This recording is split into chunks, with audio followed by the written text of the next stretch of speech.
વિદ્યાર્થી મિત્રો, હવે આપણે જોવાનું છે ઘટક કણો વચ્ચેના બળોના આધારે ઘનનું વર્ગીકરણ. ઘટક કણો વચ્ચેના બળના આધારે ઘટક કણો વચ્ચેના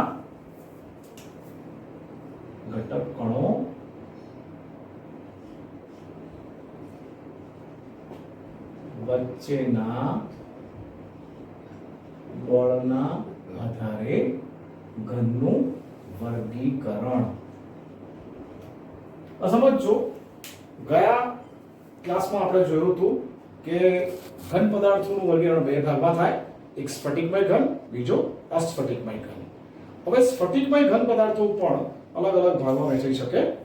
જોઈ લેજો, ઘન પદાર્થો મુખ્યત્વે વર્ગીકરણ ચાર ભાગમાં થાય: આણ્વીય ઘન, આયનીય ઘન, ધાત્વીય ઘન અને સહસંયોજક અથવા તો જાળીદાર ઘન. કેમ એવું? હવે આણ્વીય ઘન જે છે એના ઘટક કણો વચ્ચે નિર્બળ આકર્ષણ બળ હોય. હવે નિર્બળ આકર્ષણ બળ કયા કયા હોઈ શકે? નિર્બળ આકર્ષણ બળ વાન ડર વાલ્સ આકર્ષણ બળ હોઈ શકે, નિર્બળ આકર્ષણ બળ હાઇડ્રોજન બંધ હોઈ શકે, નિર્બળ આકર્ષણ બળ જે છે એ ડાયપોલ પ્રકારનું એટલે કે દ્વિધ્રુવીય પણ આકર્ષણ બળ હોઈ શકે. જ્યારે આયનિક ઘન પદાર્થ હોય એના ઘટક કણો વચ્ચે કયું બળ હોય? આયનિક બંધ હોય. આયનિક બંધને આપણે કુલોમ્બિક આકર્ષણ બળ પણ કહીએ છીએ. જ્યારે ધાત્વિક ઘન હોય એના મતલબ ધાતુ હોય તો ધાતુના ઘટક પરમાણુ વચ્ચે કયો બંધ હોય છે? ધાત્વિક બંધ હોય છે. અને સહસંયોજક બંધ જે પદાર્થોમાં હોય એ પદાર્થોને સહસંયોજક અથવા તો જાળીદાર ઘન કહી શકાય. તો આપણે જોયું સૌથી પહેલા કે આયનિક ઘન, આણ્વીય ઘન, સહસંયોજક ઘન અને ધાત્વિક ઘન. હવે સૌથી પહેલા જોઈએ આપણે આણ્વીય ઘન. હવે આણ્વીય ઘન જે છે એના ઘટક કણો શું કહેવાય? અણુઓ કહેવાય. તો આણ્વીય ઘનના ઘટક કણોને શું કહેવાશે? અણુઓ કહેવાય. હવે આણ્વીય ઘનનું બીજા ત્રણ ભાગમાં વર્ગીકરણ થઈ શકે છે: અધ્રુવીય આણ્વીય ઘન, ધ્રુવીય આણ્વીય ઘન અને ત્રીજું હાઇડ્રોજન બંધ ધરાવતા આણ્વીય ઘન. તો આણ્વીય ઘનનું ફરીથી વર્ગીકરણ ત્રણ ભાગમાં થઈ શકે છે. કયા કયા? અધ્રુવીય આણ્વીય ઘન, બીજું ધ્રુવીય આણ્વીય ઘન અને ત્રીજું હાઇડ્રોજન બંધિત આણ્વીય ઘન. હવે અધ્રુવીય આણ્વીય ઘન જે છે એના ઘટક કણો વચ્ચે કયું બળ હોય છે? લંડન બળ હોય છે. કયું બળ હોય છે? વિક્ષેપન બળ અથવા તો લંડન બળ, એટલે તો સૌથી નિર્બળ આકર્ષણ બળ કહેવાય. હવે આ પદાર્થો જે છે એના ઉદાહરણ જોઈ લેજો. આર્ગોન. હવે તમને એવો સવાલ છે કે આર્ગોન, તો આર્ગોન વાયુ પણ હોઈ શકે, આર્ગોન પ્રવાહી પણ હોઈ શકે અને આર્ગોન ઘન પણ હોઈ શકે. આર્ગોન આમ સામાન્ય તાપમાને આર્ગોન વાયુ છે, પણ આ અહીંયા એના ઘન અવસ્થાની વાત છે. CCl4 કાર્બન ટેટ્રાક્લોરાઇડ સામાન્ય તાપમાને પ્રવાહી છે, CO2 સામાન્ય તાપમાને વાયુ છે, પણ અહીંયા એના ઘન સ્વરૂપની વાત છે. હિલિયમ સામાન્ય તાપમાને વાયુ છે, હાઇડ્રોજન સામાન્ય તાપમાને વાયુ છે, પણ અહીંયા એના ઘન સ્વરૂપની વાત છે. અને આયોડીન. તો આ પદાર્થો સામાન્ય તાપમાને કેવા હશે? પ્રવાહી અથવા વાયુ અવસ્થામાં હશે. આ પદાર્થો સખત હોય છે કે નરમ હોય છે? તો આ પદાર્થો કેવા હોય છે? નરમ હોય છે. અને વિદ્યુતતા કેવા હોય છે? અવાહક હોય છે. બીજો પ્રકાર છે આણ્વીય ઘનનો, ધ્રુવીય આણ્વીય ઘન. હવે ધ્રુવીય આણ્વીય ઘન એટલે શું? જે પદાર્થો બે અલગ અલગ તત્વોના બનેલા હોય કે જેમાં વિદ્યુત ઊર્જાનો તફાવત હોય, એમાં જે પ્રકારનું આકર્ષણ બળ હોય એને ડાયપોલ અથવા તો દ્વિધ્રુવીય આકર્ષણ બળ કહેવાય. આ પદાર્થો પણ આની જેમ નરમ જ હોય છે, વિદ્યુતના અવાહક જ હોય છે અને એમના ગલનબિંદુ પણ આમના પણ ગલનબિંદુ નીચા હોય છે અને આ પદાર્થોના પણ ગલનબિંદુ કેવા હોય છે? નીચા હોય છે. હવે ઉદાહરણ જુઓ. ઉદાહરણ તમને ખ્યાલ આવશે. HCl, NH3, SO2 આ બધા પદાર્થોની ચોક્કસ દ્વિધ્રુવ ચાર્જ માત્રા હોય છે. જ્યારે CCl4, CO2, argon, helium, hydrogen, iodine બધાની દ્વિધ્રુવ ચાર્જ માત્રા કેવી હોય છે? શૂન્ય હોય છે. આણ્વીય ઘનનો ત્રીજો પ્રકાર કે જેમાં હાઇડ્રોજન બંધ હોય એને હાઇડ્રોજન બંધિત આણ્વીય ઘન કહેવાય. હવે આ કેવા હોય? સખત, પણ કેવા હોય? બરડ. ઉદાહરણ તરીકે આપણે જોઈએ બરફ. બરફના ઘટક કણો વચ્ચે કયો બંધ છે? હાઇડ્રોજન બંધ છે. બરફ આમ સખત હોય પણ જો બરફ પડી જાય આપણા હાથમાંથી તો તૂટી જાય છે, કારણ કે એ કેવો કહેવાય? બરડ. એટલે ગલનબિંદુ કેવા હોય છે? એના પણ નીચા હોય છે. વિદ્યુતનો કેવો હોય છે? અવાહક હોય છે. ઉદાહરણ આપણે વાત કરી પ્રમાણે બરફ છે. નેક્સ્ટ પ્રકાર છે ઘન પદાર્થ, આયનિક ઘન પદાર્થ. પણ આયનિક ઘન પદાર્થના ઘટક કણોને શું કહેવાય? આયનો. દાખલા તરીકે આપણા ઘરમાં મીઠું છે, તો મીઠામાં બે આયનો રહેલા છે, એક Na+, બીજો છે Cl-. માન લો કે સિલ્વર બ્રોમાઇડ છે, તો Ag+, Br-. ત્રીજી વાત કરીએ CsCl caesium chloride, Cs+, Cl-, MgBr2, Mg+2, Br-1. તો આના ઘટક કણોને શું કહેવાશે? આયનો. હવે માનો કે NaCl છે, એમાં Na+ અને Cl- વચ્ચે જે આકર્ષણ બળ છે એને કયું બળ કહેવાય? ઉલંબિક આકર્ષણ બળ કહેવાય. આ પણ કેવા હોય? સખત પણ કેવા હોય? બરડ હોય. પણ આમના ગલનબિંદુ જે છે એ ઘણા ઊંચા હોય છે. યાદ રાખજો વિદ્યાર્થી મિત્રો, સૌથી પ્રબળ આકર્ષણ બળ કહેવાય છે આયનિક બંધ. અને અહીંયા ના ગલનબિંદુ કેવા હોય છે? ઘણા ઊંચા હોય છે. ઘણીવાર આપણને એમ થાય કે મીઠું જે છે એ પીગળી જાય છે. મીઠું સામાન્ય તાપમાને પીગળતું નથી. મીઠું જે છે એ પાણીમાં ઓગળી જાય છે, એ અલગ ગુણધર્મ છે. પણ મીઠાને જો તમારે પીગાળવું હોય તો 850 થી પણ ઉપર ડિગ્રી સેલ્સિયસ તાપમાન જોઈએ. એટલે ગલનબિંદુ ઘણા ઊંચા હોય છે. હવે આ પદાર્થો જે છે એ ઘન અવસ્થામાં વિદ્યુતના કેવા હોય છે? અવાહક. તો કે મીઠું હોય, મીઠું ઘન સ્વરૂપમાં હોય, તમે બે વાયર રાખો તો એમાંથી કરંટ પસાર નહીં થાય. મતલબ કે એ ઘન અવસ્થામાં વિદ્યુતનું કેવું છે? અવાહક છે. પરંતુ જ્યારે એ પીગલિત અવસ્થામાં હોય અથવા તો એને જલીય દ્રાવણમાં હોય, એને પાણીમાં ઓગાળેલું હોય, તો એ વિદ્યુતનું કેવું બને છે? સુવાહક બને છે. ઉદાહરણ જોઈ લેજો, NaCl, KCl, CsCl, Ag, Br. ત્રીજો પ્રકાર છે ધાત્વિક ઘન. હવે ધાત્વિક ઘન કોને કહેવાય? બધી જે ધાતુઓ જે છે એમાં એક વિશિષ્ટ પ્રકારનું બળ છે અને ધાત્વિક બળ કહેવાય છે. અને એની અંદર જે બળ છે એમાં ઘટક કણો કયા કહેવાય? સંયોજકતા ઇલેક્ટ્રોનના સમુદ્રમાં ધન આયનો. આ સમુદ્રમાં જે કોઈ પણ ધાતુ હોય એ સંયોજકતા ઇલેક્ટ્રોનનો બનેલો સમુદ્ર છે એવું કલ્પવામાં આવે છે. અને સંયોજકતા ઇલેક્ટ્રોન સિવાયના ભાગને ધનાયન ગણવામાં આવે છે. પણ આની અંદર આપણે ડિટેલમાં નહીં જઈએ. ધાત્વિક ઘનના બળ કયું બંધ હોય? ધાત્વિક બંધ હોય. એ પણ ધાતુઓ કેવી હોય છે? સખત હોય છે. પણ તમને ખબર છે કે પારો અને ગેલિયમ એ નરમ પણ હોય છે. ટીપનીય અને તન્ય એટલે એને ટીપીને પતરા બનાવી શકાય છે અને ખેંચીને તાર પણ બનાવી શકાય છે. એમના ગલનબિંદુ પ્રમાણમાં કેવા હોય છે? ઊંચા હોય છે. બધી ધાતુઓના ઉદાહરણમાં હોઈ શકે Fe, Cu, Zn, Mn. ચોથો પ્રકાર છે સહસંયોજક અથવા તો જાળીદાર ઘન. સહસંયોજક અથવા તો જાળીદાર ઘન પદાર્થના ઘટક કણોને પરમાણુઓ કહેવાય. હવે સહસંયોજક પદાર્થ નામ જ સૂચવે છે કે એમાં કયો બંધ હશે? સહસંયોજક બંધ. એમના ગલનબિંદુ પણ કેવા હોય છે? ઘણા ઊંચા હોય છે. હવે એ કયો પદાર્થ છે એના પર આધારિત છે કે એ વિદ્યુતનો અવાહક છે કે સુવાહક છે. અને એના પર પણ આધારિત છે, એ પદાર્થના પ્રકાર પર પણ આધારિત છે કે એ વિદ્યુતનું વહન કરશે કે નહીં કરે. દાખલા તરીકે SiO2 કે જેને આપણે ક્વાર્ટઝ તરીકે ઓળખીએ છીએ, ઘડિયાળની અંદર પણ ક્વાર્ટઝ શબ્દ લખેલો હોય તો જોજો ધ્યાનથી. કાર્બન એટલે કે હીરો, SiC એટલે સિલિકોન કાર્બાઇડ, Aln એટલે એલ્યુમિનિયમ નાઇટ્રાઇડ. આ બધા પદાર્થો કેવા છે? સખત છે અને વિદ્યુતના કેવા હોય છે? અવાહક હોય છે. જ્યારે ગ્રેફાઇટ એક કાર્બનનું એક બહુરૂપ છે, તમને ખ્યાલ જ છે, એ કેવું છે? નરમ છે અને વિદ્યુતનું કેવું હોય છે? સુવાહક હોય છે. હવે ટેક્સ્ટબુકમાં હીરા અને ગ્રેફાઇટ વચ્ચે કોઈ ડિફરન્સ થોડો આપેલો છે, એ પણ અહીંયા મેં લખી દીધું છે. જોજો, હીરો જે છે એમાં કાર્બનનું સંકરણ sp3 હોય છે, જ્યારે ગ્રેફાઇટમાં કાર્બનનું સંકરણ કયું હોય છે? sp2 હોય છે. હીરાની અંદર એક કાર્બન પરમાણુ 4 કાર્બન પરમાણુ સાથે જોડાયેલો હોય છે, જ્યારે ગ્રેફાઇટમાં એક કાર્બન પરમાણુ 3 કાર્બન પરમાણુ સાથે જોડાયેલો હોય છે. હીરાની અંદર કાર્બન કાર્બન બંધ લંબાઈ 154 પિકોમીટર હોય છે. હવે ગ્રેફાઇટમાં બે પ્રકારની બંધ લંબાઈ લખેલી છે. એક બંધ લંબાઈ જે છે એક જ સ્તરના બે કાર્બન વચ્ચેની બંધ લંબાઈ 141.5 પિકોમીટર હોય છે, જ્યારે અલગ અલગ સ્તરના બે કાર્બન વચ્ચેની બંધ લંબાઈ 340 પિકોમીટર હોય છે. હીરો એક જાળીદાર ઘન પદાર્થ છે, જ્યારે ગ્રેફાઇટ એક ષટકોણીય પદાર્થ છે.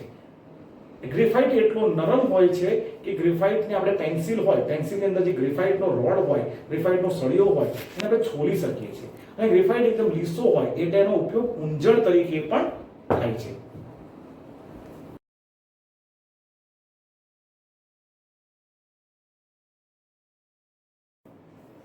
વિદ્યાર્થી મિત્રો, ઘન અવસ્થા પ્રકરણના લેક્ચર નંબર 2 માં તમારું સ્વાગત છે. હવે આપણે જોઈ રહ્યા છીએ કે એકમ કોષ કોને કહેવાય?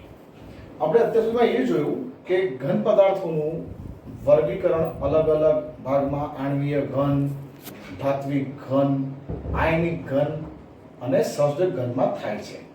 હવે કોઈ પણ સ્ફટિક જે હોય એનો એક નાનામાં નાનો ભાગ હોય કે જેને વારંવાર ગોઠવવાથી સમગ્ર સ્ફટિકની રચના થતી હોય એને એકમ કોષ કહે છે. તો સ્ફટિકનો નાનામાં નાનો ભાગ કે જે સ્ફટિકની બધી જ લાક્ષણિકતાઓ ધરાવે એને શું કહેવાય? એકમ કોષ. જેવી રીતે આપણા શરીરના બંધારણનો મૂળભૂત એકમ કોષ છે, એવી રીતે સ્ફટિકના બંધારણનો જે નાનામાં નાનો ભાગ છે એને શું કહેવાય? એકમ કોષ. એટલે જુઓ, સ્ફટિકનો નાનામાં નાનો ભાગ કે જે સ્ફટિકની બધી જ લાક્ષણિકતા ધરાવે છે તેને એકમ કોષ કહે છે. માનો કે એક એકમ કોષ છે. હવે આ એકમ કોષ જે છે એમાં 6 પ્રાચલ આવે. ધારો કે અહીંયા જોઈ લેજો, આ ધારો કે કોઈ પણ એકમ કોષ હોય એના 6 પ્રાચલ હોય છે, એટલે 6 વસ્તુઓની જરૂર પડે. જેવી રીતે ત્રિકોણની અંદર 3 બાજુ અને 3 ખૂણા એમ કુલ 6 અંગો હોય, એવી રીતે એકમ કોષના પણ 6 અંગ હોય. 3 શું હોય? એની ધાર હોય. 3 ધાર કઈ કહેવાશે? A B C, અને એ ધારો વચ્ચેના જે ખૂણા છે એને શું કહેવાશે? આલ્ફા, બીટા અને ગેમા. એટલે એકમ કોષના કુલ પ્રાચલો કેટલા હોય છે? 6. કયા કયા? A B C અને 3 ખૂણા આલ્ફા, બીટા અને ગેમા. સરસ. આ ABC કેમ? કારણ કે હવે આપણને ખબર છે કે કોઈ પણ એકમ કોષ જે હોય એને ત્રિપરિમાણમાં આપણે જોઈએ તો એની લંબાઈ પણ હોય, એને પહોળાઈ પણ હોય અને ઊંચાઈ પણ હોય. એટલે આપણે 3D ની વાત કરીએ, 3 ડાયમેન્શનની વાત કરીએ તો લંબાઈ, પહોળાઈ અને ઊંચાઈ. પણ અહીંયા આપણે LBX સિમ્બોલના બદલે કેમિસ્ટ્રીની અંદર સિમ્બોલ યુઝ કરીએ છીએ. એ સિમ્બોલ કયા છે? ABC. હવે જોઈ લો, આ જે છે એ ધાર B છે, સપોઝ આ પહોળાઈ છે, આ પહોળાઈ છે, તો B જે છે ને આ ઊંચાઈ છે. તો B અને C વચ્ચેના ખૂણાને આલ્ફા ખૂણો કહેવાય છે. B અને C ધાર વચ્ચેના ખૂણાને કયો ખૂણો કહેવાય છે? આલ્ફા ખૂણો કહેવાય છે. તો જોઈ લેજો કે B અને C વચ્ચે જે ખૂણો આવે, વચ્ચે કયો ખૂણો કહેવાય? આલ્ફા ખૂણો કહેવાય. ચલો, એ જ રીતે A અને C વચ્ચેના ખૂણાને, A અને C વચ્ચે કયો ખૂણો કહેવાશે? બીટા ખૂણો હોય છે. અને છેલ્લે રહ્યું કે A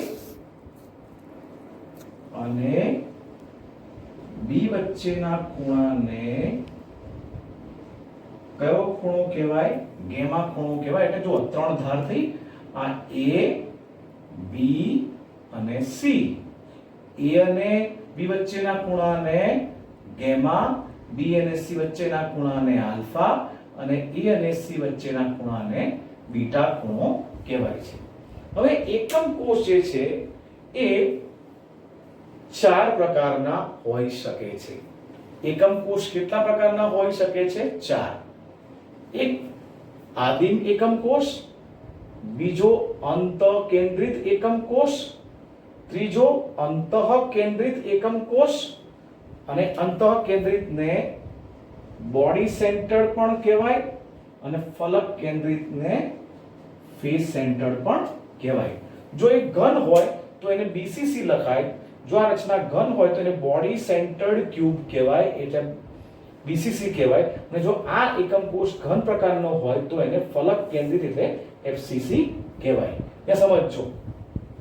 હવે આ સમજતા પહેલા આપણે જોઈ લઈએ કે કોઈ પણ એકમ કોષમાં કેટલા ખૂણા હોય, કેટલી બાજુઓ હોય, કેટલી ધાર હોય, કેટલા મધ્ય હોય.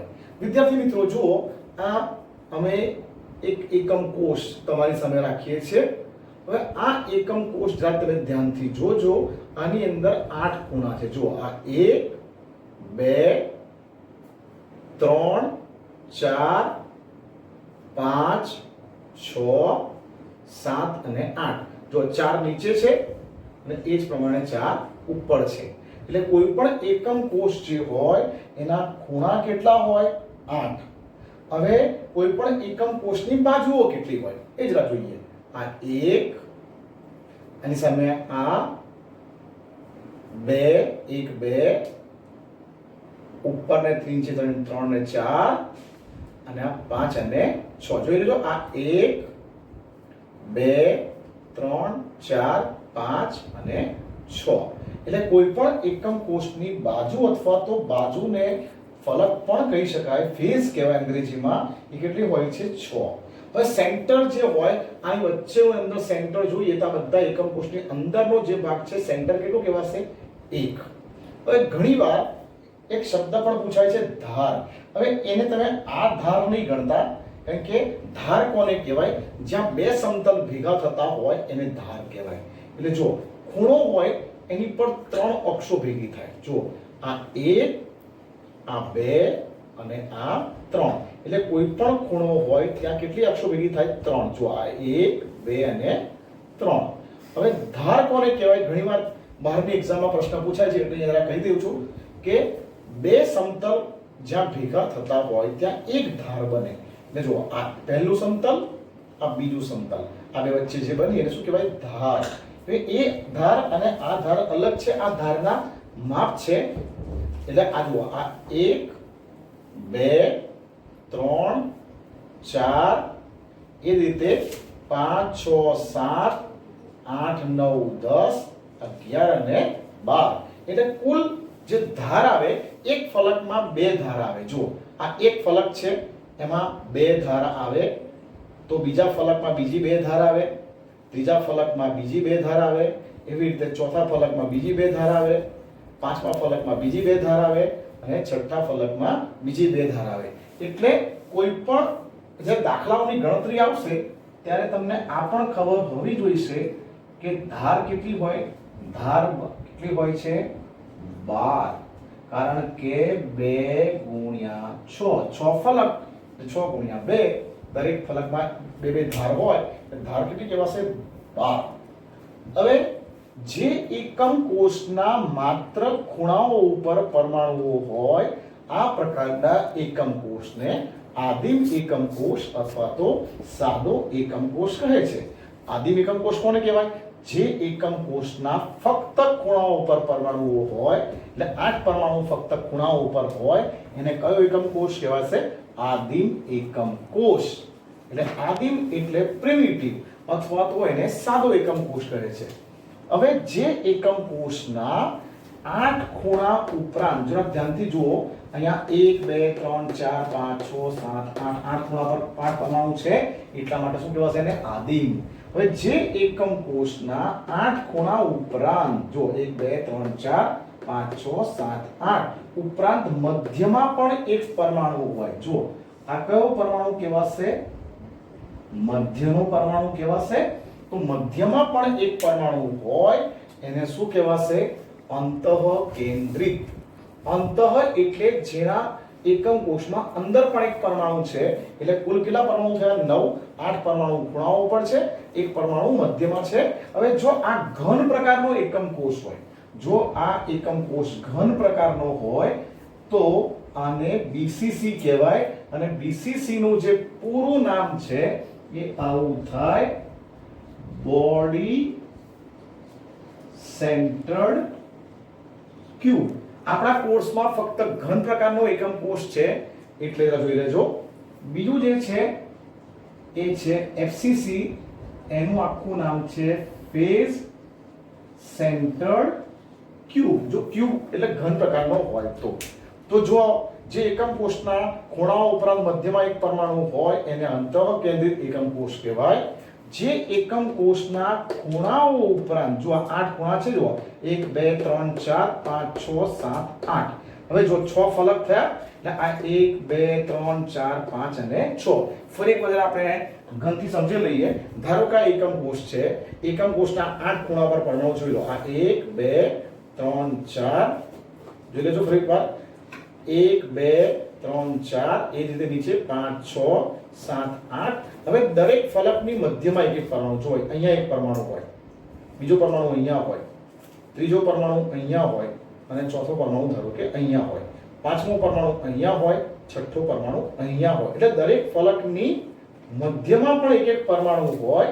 જો ફરી એકવાર આ એકમ કોષ છે, એના દરેક ખૂણા જોઈ લો. આ 1 2 3 4 5 6 7 અને 8 ઉપરાંત દરેક આ જો આ એક ફલક છે, આ ફલકની મધ્યમાં એક પરમાણુ છે, તો અહીંયા પરમાણુ છે. આ ફલક છે, એની મધ્યમાં એક પરમાણુ છે 2, આ ફલકની મધ્યમાં એક પરમાણુ છે 3, આમાં 4, આમાં 5 અને આમાં ટોટલ 6. એટલે 6 ફલકની મધ્યમાં એક પરમાણુ હોય તો એને શું કહેવાશે? FCC. જો આ ઘન પ્રકારનો હોય, આ એકમ કોષ જો ઘન પ્રકારનો હોય તો એને FCC કહેવાય, એટલે ફલક કેન્દ્રિત ઘન. આપણા કોષમાં આ ત્રણ આ ઘનના પ્રકાર છે. આ ઘનમાં શક્ય નથી હોતો આ પ્રકાર. નેક્સ્ટ છે અંત કેન્દ્રિત એકમ કોષ. જે એકમ કોષના 8 ખૂણા ઉપરાંત બે વિરુદ્ધ ફલકમાં, જો આ ઉપરનું ફલક છે, માનો કે જોઈ લો આ પ્રકારનું છે, તો 8 ખૂણા પર 8 પરમાણુ હોય અને બે વિરુદ્ધ ફલક, એટલે આ એક ફલકમાં એક પરમાણુ હોય અને આ એક ફલકમાં એક પરમાણુ હોય, તો એને શું કહેવાશે? અંત કેન્દ્રિત અથવા છેડા કેન્દ્રિત એકમ કોષ. તો આપણે જોયું વિદ્યાર્થી મિત્રો કે એકમ કોષ કુલ કેટલા પ્રકારના હોય છે? 4 પ્રકારના હોય છે. જે એકમ કોષમાં ફક્ત 8 પરમાણુ ફક્ત ખૂણા ઉપર આવેલા હોય એને આદિમ એકમ કોષ કહે છે. જે એકમ કોષમાં 8 પરમાણુ ખૂણા ઉપર હોય અને એક પરમાણુ મધ્યમાં હોય એને અંતઃકેન્દ્રિત એકમ કોષ કહે છે. જે એકમ કોષના 8 પરમાણુ ઉપર ખૂણાઓ 8 પરમાણુ ખૂણા પર હોય અને 6 પરમાણુ 6 ફલકની મધ્યમાં હોય એને ફલક કેન્દ્રિત એકમ કોષ કહે છે. અને 8 પરમાણુ ખૂણાઓ ઉપર હોય અને બે પરમાણુ બે વિરુદ્ધ ફલકોમાં હોય એને અંત કેન્દ્રિત એકમ કોષ કહે છે. તો તમે આનાથી ખ્યાલ આવ્યો હશે કે એકમ કોષના 6 પ્રાચલ હોય, ABC, 3 ખૂણા હોય, આલ્ફા, બીટા, ગેમા. કોઈ પણ એકમ કોષના ખૂણા 8 હોય. કારણ કે આ દાખલા માટે સૌથી ઇમ્પોર્ટન્ટ છે. ફલક એટલે બાજુઓ 6 હોય, મધ્ય 1 હોય, ધાર 12 હોય. 12 એટલે કેવી રીતે? દરેક ફલકમાં 2 હોય એટલે 6 ફલકમાં 12 થઈ. ઓકે, ચલો થેન્ક યુ.